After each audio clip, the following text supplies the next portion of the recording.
We got it.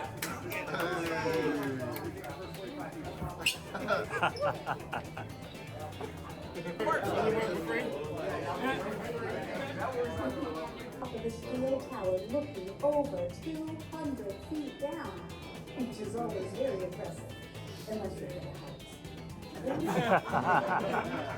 Walk along to the blue mountain. These stairs over your way. And the passages are going to get a bit smaller, such as the corkscrew staircase, which is very tight and narrow. You have to watch your head and your left shoulder as you wind your way down. And at the bottom of that, well, it's like that hole you went through over there, but down here, that hole is 7 foot long and made out of millions of tons of rock buried down. So you don't want to think about that if you're 100 stairs. Honestly, it's the 500 going down that often causes real issues when you're over 100 up, and especially when you get might have really pivotal ankle problems. But once you get to the cable, hopefully it's going to put you right in that tunnel. And a half mile all the way down to the cabin's house. You're afraid of the dark. At some point it's gonna get dark. Still happens. More than an hour. This might not be before for you. And the guy understands CPR, so you will see situations along the way. And if there's an emergency, your guide has been trained to run away. And this leads into the other sign down on the other side of the door that says no food can pull out of the cave. Now, those of you have mentioned it will be completely sealed. It must be able to stay sealed all the way through the cave, with no possibility of being opened, spilled, sipped, or nibbled on. The trouble is, our mouths are not sealed containers, even though a few people around here really wish mine was. So if you have that door, if you have anything in your mouth, other than dentures and braces, please make sure you drop in that trash can on the way out the door. That does include gum, toothpaste, gum, soda straws, gum, candy, gum, tobacco, and baby products. Did I miss anything? And you all want to be on the go for at least an hour, as I said. You could turn number 2 if that train doesn't work. It's constantly surrounded by the serene sound of rain, dripping, trickling, gushing, non-flushing water. So if you're uncomfortable now, you're going to be in a lot of pain by the time you get to that waterfall. Don't do that to yourself, and never, ever do that in our cave. Restrooms across the room, you can go on a future tour and be much, much more comfortable. Now, I hope you are prepared for your underground adventure, and you would like it to happen right now. Let's go.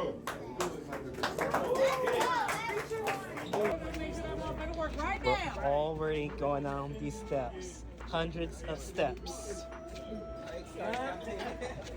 Our tour of the strenuous marble cave has begun. It is going to be very interesting and very taxing for my legs. This is it. I don't know what you were expecting. We're just going to be standing here for about an hour. Awesome. First off, anybody remember how many steps are on this tour? 900. Yeah, like 500, 600, yeah. Those stairs don't count. Oh, no.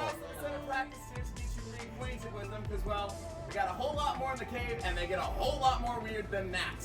So it's a good idea to get you practicing before we get to the really fun ones. You'll also notice that our stairs come equipped with complimentary handrails. We have handrails in this cave. Good. Use them. Yes. They will be your lifeline in keeping you upright at all points throughout this tour. Because the last thing I want to have happen is we're going down a flight of steps, I turn around, and suddenly half of my tour is laying down. Never fun for anybody. Now, I do see we got some smaller guys and gals in the group, so if you can't quite hold on the handrail, hold on to a grown-up. That way we don't lose them and I don't have another caveman situation on my hands. And for the parents of the kids, you can definitely hold them up to get a better view. We just ask that you don't stand or sit them on any of those rails, because some of them are over pretty big props. This is also a good opportunity to check your shoes. Make sure those laces are tied, straps are secured, your Crocs are, whatever it is you do with Crocs. Is that what that's called? I did not know that. Thank you so much. Alright, and last but certainly not least, I do have one question for you guys. When you were coming into the park today, did any of you see the cave? No, okay. Well, you guys were walking right past it.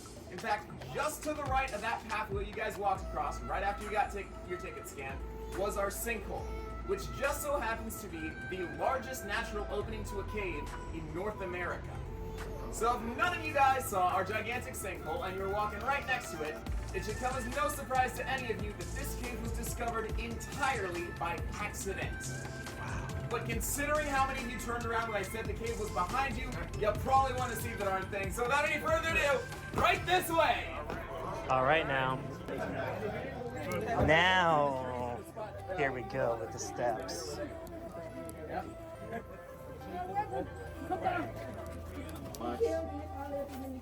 Friendly reminder right here, don't feed the bats. They do not like your food. I, on the other hand, adore cinnamon bread, so do what you will with that information. But, without any further ado, folks, come on in. The water's fine. Just please no splashing or diving in the pool.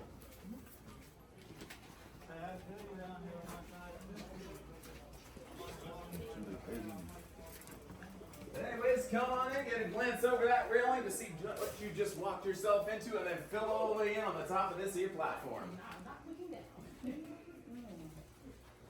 Come on in, come on in.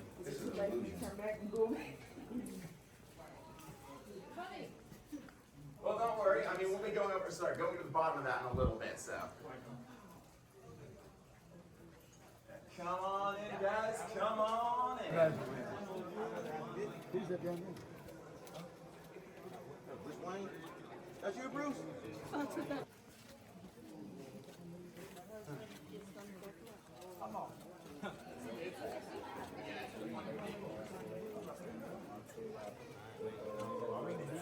Why?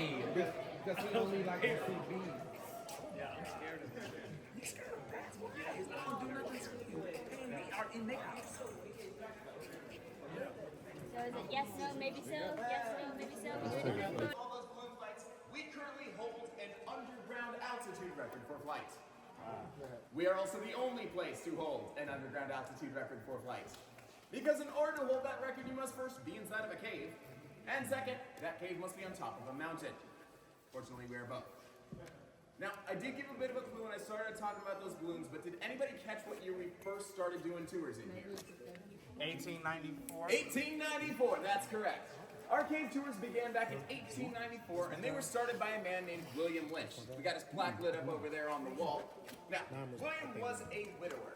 He came down here to the Ozarks with his two daughters, Miriam and Genevieve, purchased his cave for $10,000 sight unseen, and in 1894, he started offering cave tours here.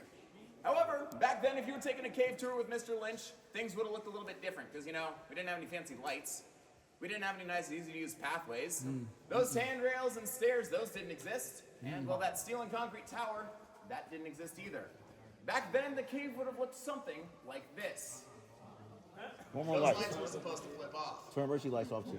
The cave would look almost something like this. Now, if you were taking a cave tour with William Lynch, your tour would begin with you not climbing down that still lit up steel and concrete tower, but rather by you descending an 80-foot tall, rickety wooden ladder. You would climb down that ladder to the top of the debris pile, where you'd be given a pair of overalls with leather sewn on the back side. You'd put those overalls on and use them to slide your way down the debris pile. Once you made it to the bottom, you'd be given a candle to light your way as you explored. Once you were finished exploring, you'd come back to this room and you'd be given a pickaxe. You would take that pickaxe and use it to hack and climb your way up the debris pile. Then you'd climb up that 80-foot tall rickety wooden ladder, and once you made it to the top, you would take hold of a rope tied to a tree and use it to pull yourself up out of the sinkhole. Wow. Keep all of that in mind when we get to the Huff and Puff staircase at the end of this tour. And I've been like, Could have been a lot worse. That sounds Now, easier actually. once you start exploring the cave, you might come across some of our formations, like this guy behind me. This formation originally started off life as a stalactite, fixed tight to that flat bit of rock on the ceiling. However, over time, it actually grew so heavy that it broke free from the ceiling and came crashing down to the ground, making this nice crack up the side, and started growing upwards as a stalagmite. Now, we refer to this formation as the Liberty Bell, because of its bell shape and because of the crack that it got when it came crashing down. And just like my head, it is big, white, and completely empty on the inside. Now, when a stalactite and a stalagmite grow together and meet in the middle, they turn into one of these formations over here. Anybody know what we call them? Big rock. Close enough. We call them a column. Now, these are formed when a stalactite and a stalagmite grow together and meet in the middle right there, like so. And you might hear these referred to as a pillar in other caves. And here in the Ozarks, that is a column because, well, a pillar is what you sleep on at night. But this column, we refer to it specifically as the sentinel. Because you will notice if you look very carefully, it is the only thing holding up the entire ceiling of the cathedral room. Wow. That wasn't there yesterday. I'm sure it'll be fine. Now, I did see some of you guys glancing down this passageway over here. You're probably wondering what's down there, and I hate to break it to you, but that passage is a real disappointment. We call it Disappointment Passage. Yeah, it goes about 95 feet and then dead ends into a wall. Wow. But in my humble opinion, the real disappointment is actually the mammoth room behind you guys. There are no mammoth bones back there. No, we call that the mammoth room because it's the second largest room in our cave, and it's very special to us for two reasons. First, we never go in there when the lights are on. Come back to $7 City, take one of our lantern tours, get the opportunity to go back there, see the entire cave with the lights out, and hear some stories we don't talk about on the regular tour. But the second reason the mammoth room is very special to us is because it connects to a few other passageways and 2 underground lakes. And those passages are where our bats like to sleep. Now, while the bats do stay back there, every once in a while, one of them will wake up and decide that it wants to go exploring. So it might fly around a little in the mammoth room, fly around a little bit in here, and then head down the serpentine passage, which is what we're about to go down, and fly deeper into the cave. Now, as we're starting to head down this passageway, if you see a bat start to fly at you, please do not swat at it, do not smack at it, do not try and attack it. They are endangered, and that's kind of illegal. Instead, do like any cave guide would do. Let that bat fly at you, wait for it to get super close to your face, and then duck and let the person behind you take care of it. I will all be doing that. Now, last but certainly not least, there is going to be a spot behind the Liberty Well where the ceiling gets a little bit low, so you may want to watch your head and shoulders there. But without any further ado, let's head deeper into this cave, and I'll tell you more about how this marble of a cave was discovered. Right this way, guys. At least I hope it doesn't, because I don't want to stand on top of it, so. How deep that is. So the fun thing about the bats is the reason we always say to duck if they fly at you is because most of the time when they're in the cave, they're going to smack right into you because they can't see very well. So. You weren't there the last time I flew by. Fortunately, since the park's open late today, if you're lucky, you might spot some more bats getting out and getting active, like as the sun goes down. Are you the last person in our group, sir? Awesome. What's your name? Demetrius. Would you mind being our caboose for the rest of this tour? Yeah. Awesome. All right, everyone say hi, Demetrius. Hi, Demetrius. Since Demetrius has bravely volunteered to be the caboose for the rest of this trip, all of you guys have one really simple job. Don't fall behind Demetrius. Yeah. And since you've volunteered to be our caboose, you also have one simple job. If anybody does fall behind you for whatever reason, you let me know so I can take care of them. And I'll take care of them, that's me.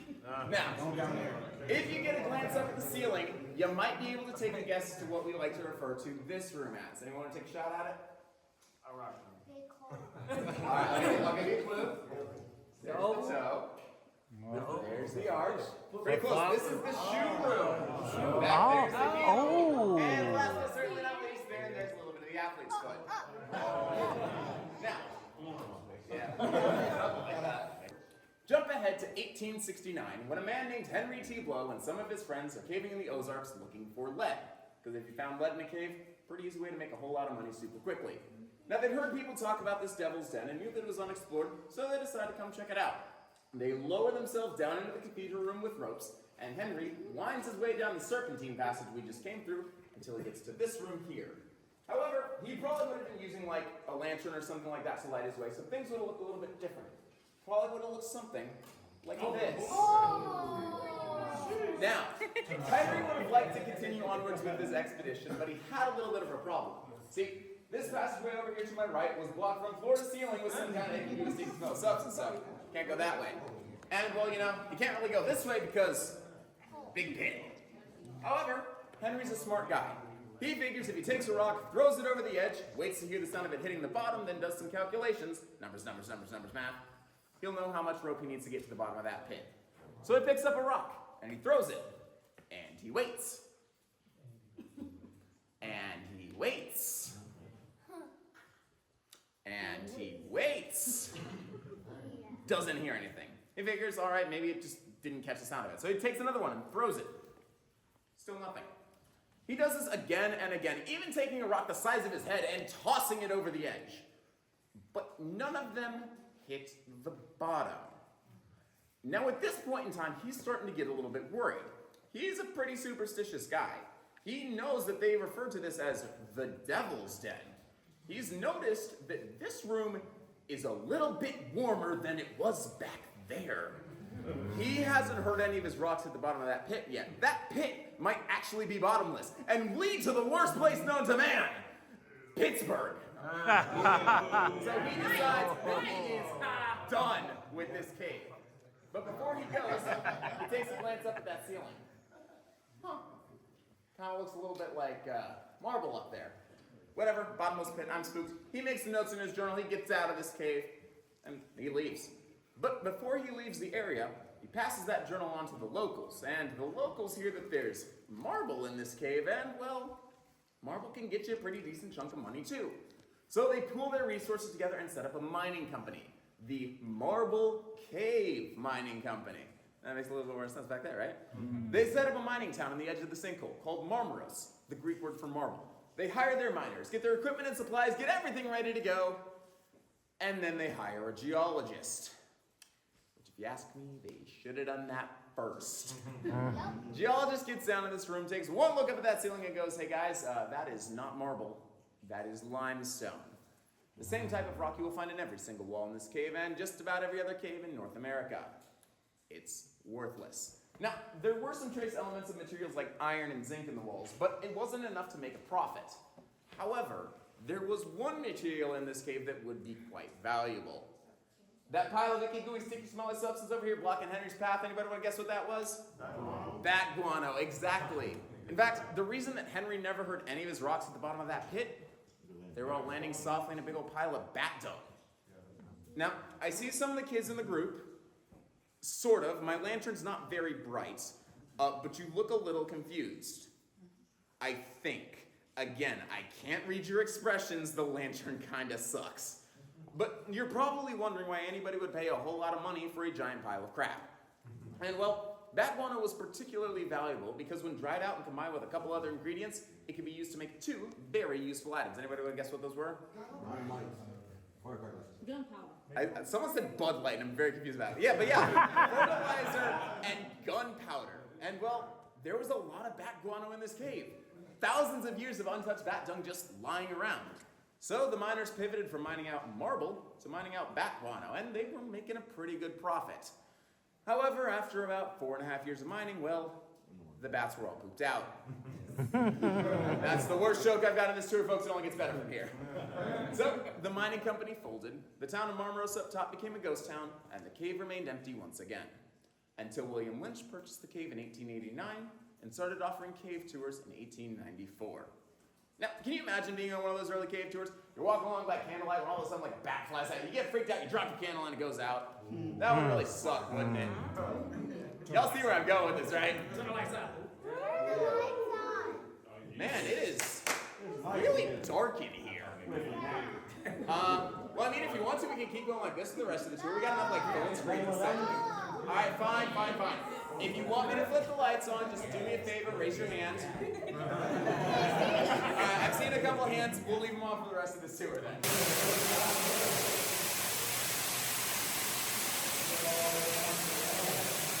Around the corner, we refer to it as the Harold Bell Wright passage.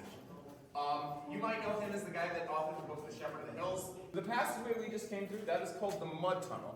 Back in the day, during like William Lynch's time, if you were taking a tour and you wanted to get back here, you would not be walking through that passage. You'd be army crawling through about 14, 16 inches of space and a whole lot of mud, gunk, and grime. So when they did all the work to get it ready for more public tours, they scooped all of that out, plopped it all right back there behind that little retaining wall, and then put some concrete retaining walls back in there to essentially keep that mud from flowing back in.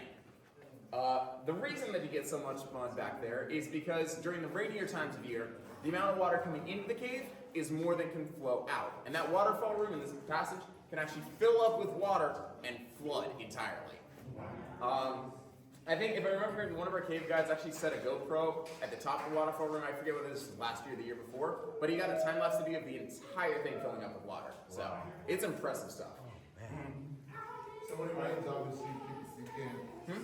When it rains, obviously, you can't. Yeah, so usually if it's super duper raining and that room is flooded, what we'll do half tours. So we'll essentially go down to the shoe room and then turn around and walk right back out, essentially. And when William Lynch purchased this cave, well, the locals in the area were not very happy about it because the community here in the 1880s, very close, very tight-knit community. And William Lynch, he was an outsider. He wasn't from here. That's right, guys, he was Canadian. And well, those locals didn't want no Canadian coming down here and starting some cave tour business. So to try and spook him off, a group of vigilantes in the area called the Bald Knobbers, that's a ghost town of Marmaros up top, well, it was a ghost town and they set it ablaze to let him know, hey, we don't want you coming down here. But nonetheless, he came down here with his 2 daughters, started his cave tours, and became a huge part of the community. Jump ahead to the 1950s. A family named the Hershins, Hugo and Mary, and their 2 sons, Jack and Pete, they come down to the Ozarks from Chicago, and they fall in love with this cave. Now, Miriam and Genevieve Lynch, they were 14 and 17 when they started doing cave tours, and in the 1950s, they were still doing cave tours. So, the Hershins signed a 99-year lease with the Lynch sisters and start doing the work to renovate the cave. They take bags of dry concrete all the way down to that waterfall room, mix it up, used to make the stairs and pathways we use today. They put in a steel and concrete tower, blast a hole through the rock, and put in that cable train so people don't get here and have to turn around and walk all the way back. Do all this work, reopen the cave, and it is successful. So successful, in fact, that, well, they don't have enough room for everybody. Now, they hear about this ghost town of Marmaros, this town that used to be up top, and they figure, you know what? Let's recreate that. We can put a couple of buildings up, use them as like a queue or a waiting area for people getting ready to take the cave tours. So they put up 3 buildings, a blacksmith, a hotel, and a general store. Then they add another building, and another building, and a train, and a show, and a ride, and before too long, the stuff up top is a whole lot more popular than the stuff down here. And Marvel Cave Park turns into Silver Dollar City. But despite the fact that everything up top was a whole lot more popular than the stuff down here, well, the park continued, and still to this day, continues to draw inspiration from this cave and the stories that surround it. For instance, that story I started telling you at the beginning here sounded familiar? Group of vigilantes, setting fire to a town, townspeople need your help to put it out. Fire in the hole, exactly. That ride draws inspiration from the real-life burning of the town of Marmaros. And other rides at the park draw similar inspirations. For instance, we are currently here in the Mystic River Pool Room, and that right there is the Mystic River Passageway. We don't know where that goes, because it gets to a point that's about 3 feet wide in diameter, and we can't get through it. We've tried putting dyes in the water and sending them through to see if they'll reappear in other rivers, lakes, and stuff like that. We haven't seen those dyes reappear anywhere. We don't know where that passageway leads. Now, does the name of that passageway sound familiar to anybody? Yes. Mystic River Falls, exactly. That ride draws inspiration from this passageway and sends rafters on an expedition to figure out where the heck that thing leads. And other rides at the park do similar things. Powder Keg draws inspiration from the processes used to turn back guano into gunpowder and sends riders on an explosive TNT-launched coaster ride. And Time Traveler draws inspiration from cave guides telling stories down here for so long that people get out of here and wonder what year it is. Or something like that. I'm not entirely sure about that one. But the point is, every step along the way, the park is continuing to use this cave and the stories that surround it as a constant source of inspiration for all the rides and attractions and experiences you guys get to check out when you visit the park. So by all of you coming and taking this cave tour today, you got to experience the hole in the ground that started the whole thing. Congratulations! You just experienced a piece of history! Yeah! Now to the part where we get you out of here! Yeah! To do that, we're going to be going up the Huff and Puff staircase! Yay! Now, once we get to the top of this staircase, we're going to be loading our cable train. We're going to be loading it from top to bottom, 15 people per train car and 3 people per row. We might have a couple extra people, so we may have to squish, but we'll make it work. But before we get to that cable train, there's a couple things along the way I want to point out. The first, you can see the bottom of it right over here. This is the bottom of a formation called Blondie's Throw. Wow. We're going to see the majority of it as we start going up the stairs. Now, Blondie is an actively growing calcite formation and is actively growing over our stairs. We ask as you go past to please not touch the formation, the oils in our hands, our skins, our clothes, our shoes, all that. If it comes into contact with the formation, it can cause it to stop growing and can even cause it to start regressing. So please don't touch it. If you don't make it to the top, I'll have a little reward for you. But before we even get to Blondie, there's 2 other very important rocks you probably won't want to touch. The first is right here. This is the Noggin Knocker. It has knocked many a noggin in its lifetime. Don't let it knock yours. Now, if you duck underneath the Noggin Knocker, then immediately stand up in triumph, because you did it. You probably stood up too soon. Because directly behind the Noggin Knocker is a second, even lower rock, called the Rock of Many Names. I like to call it Jeff.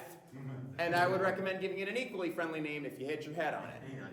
But without any further ado, let's start heading up these stairs. Please, watch your step, watch your head, and if you do hit your head, please Watch your mouth, we got kids on this tour. Right this way, guys. Watch your head and watch your step. If you don't do that, watch your mouth. However, over time, one of those watch you tap off, and when it does, it'll start going like a regular slide.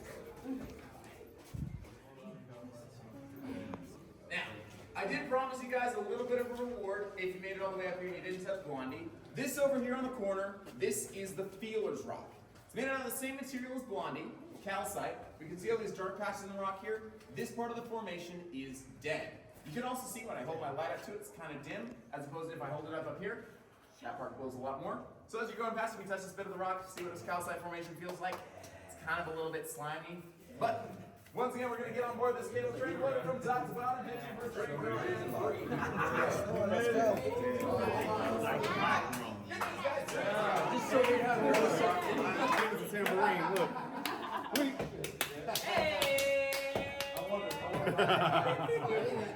Now those hunters could see the opening down into the depths below, but they couldn't see the bottom. And well, they wanted to get this bear out of the sinkhole so they can continue with the pursuit. So as they're standing around scratching their heads, trying to figure out what to do, one of the hunter's dogs has the genius idea of jumping at the bear. Some of you can see where this is going. The dog jumps at the bear lunges for the dog, the brave that owned the dog leaps after the bear, and all three of them go tumbling through that opening and down into an inky black abyss. Naturally, the rest of the hunters in the group were pretty scared for their friends, so they start searching through the hills and trees, calling their friend's name, trying to find any source of him. Now, they could have searched for days, weeks, or even months, but they never would have found him, because that right there is the only natural way in or out of this cave that we have ever discovered. But nonetheless, they searched throughout the day, and as the sun was beginning to set, they once again found themselves at the edge of the sinkhole, tired, hungry, and no closer to finding their friend. And as they stood there, catching their breath, out of the depths below emerged a dark swirling cloud of angry spirits that swirled into the winds and scattered into the night.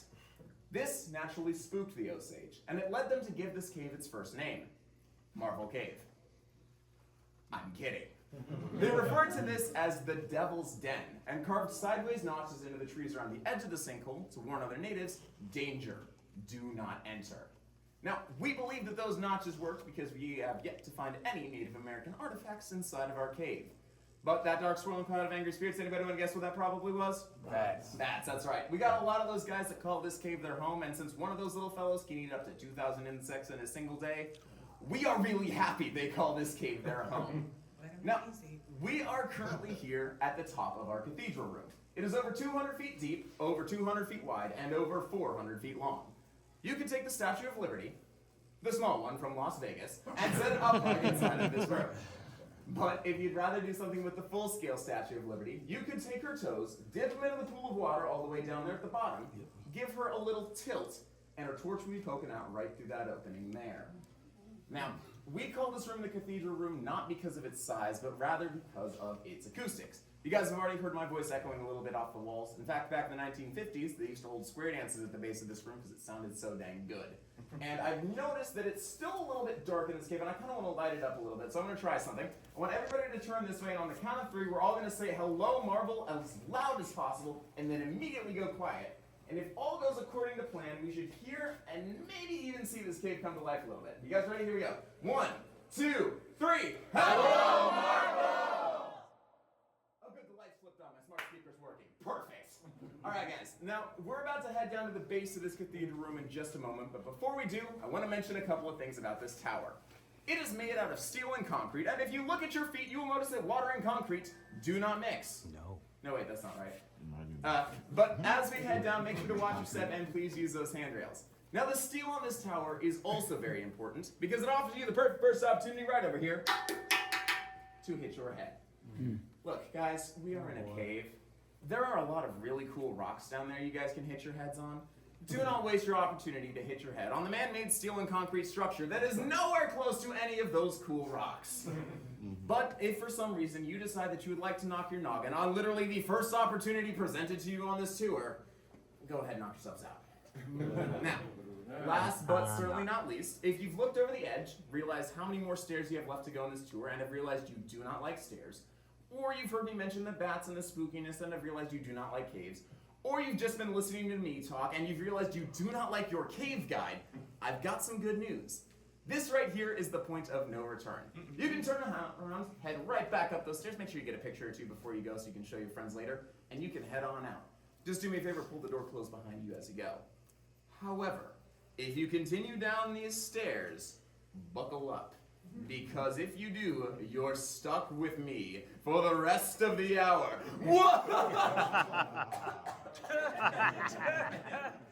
Anyways, right this way, folks.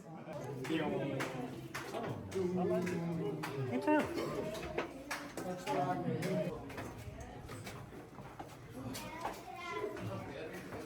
Yeah, almost there. How many we got? Let's have you guys set up to car number 1 for me. Yeah, car number 1. That was strenuous. Me and Kristens are tired. 2 Kristens are tired. Man, can we move this thing? It's hot. Dwayne The Rock Johnson. Oh, it is hot. Alrighty. Car number 1. Please remain seated until I come and unhip this chain for y'all. In the meantime, just sit back, relax, and enjoy the ride.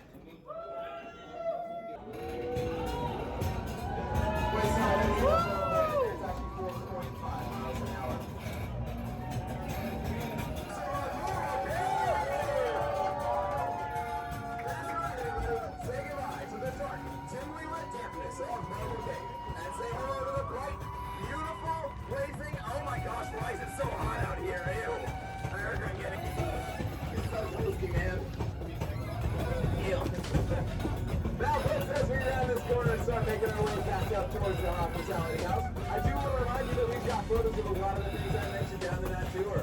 So, if you'd like to see photos of those hot air balloons, photos of those rickety wooden ladders, photos of those square answers, or heck, even a photo of Will Lynch himself, I've got all of that for you up top. And if you've got any questions about anything you might have seen down there, don't worry if you think that question is silly and or stupid. I'm also silly and or stupid, and will be more than happy to answer anything and everything you throw my way. See an identical red cable train racing past us at the blazing speed of 4.5 miles an hour. That is our counterbalance. As the wind system lifts us up from the depths below and lowers that train back down into the cave, it is the only weight that actually needs to be pulled up by the length is the weight of everyone sitting on board. But hey, I got some good news. Y'all just burned off a third of a funnel cake's worth of calories taking this cave tour here. After you're finished, you can go to a funnel cake stand, buy a funnel cake, split it with the 2 people sitting next to you on the train, and none of you will have gained any calories. Wow. Now, if you look to your left, you're going to see a stack of wooden railroad ties. About 200 feet below that is the shoe room. Well, right about now, there's probably some folks in there having their lights flipped off on them. Now, I do want to take this opportunity to thank each and every single one of you for joining me on this cave tour today. I really appreciated getting to be your cave guide. And, well, if you appreciate having me as a cave guide, any form of appreciation is never expected or required, but it is greatly appreciated. But like I said, if you enjoyed this cave tour, my name has been Nathan. Thank you so much for joining me here at Marble Cave today. If you didn't enjoy the tour, my name's Bob. Thanks for riding the steam train. Coming up ahead on your right is Fire in the Hole. Actually, no way to take that back. Coming up ahead on your right is Isaiah. He's the guy that pulled us out of there so we didn't have to walk all the way back. And I think that deserves a thank you. So on the count of 3, let's all wave and say thank you, Isaiah. Thank you. Thank you, Isaiah. And last but certainly not least, you'll notice the angle of the train's a bit different than when you got on board. So please, even though we're out of the cave, watch your head and your step as you exit. One of our Ozark Flying Cave salamanders. It kind of looks like an axolotl. It's not a great photo of them, to be honest, but yeah. And of course, you got the photos of the balloons. So these 2 photos here from the 1994 flight. You can only see 3 in this picture, but you got all 5 right there. That 5th one's just tucked right back there in the back. And that's our first flight that we had all the way back in 1963.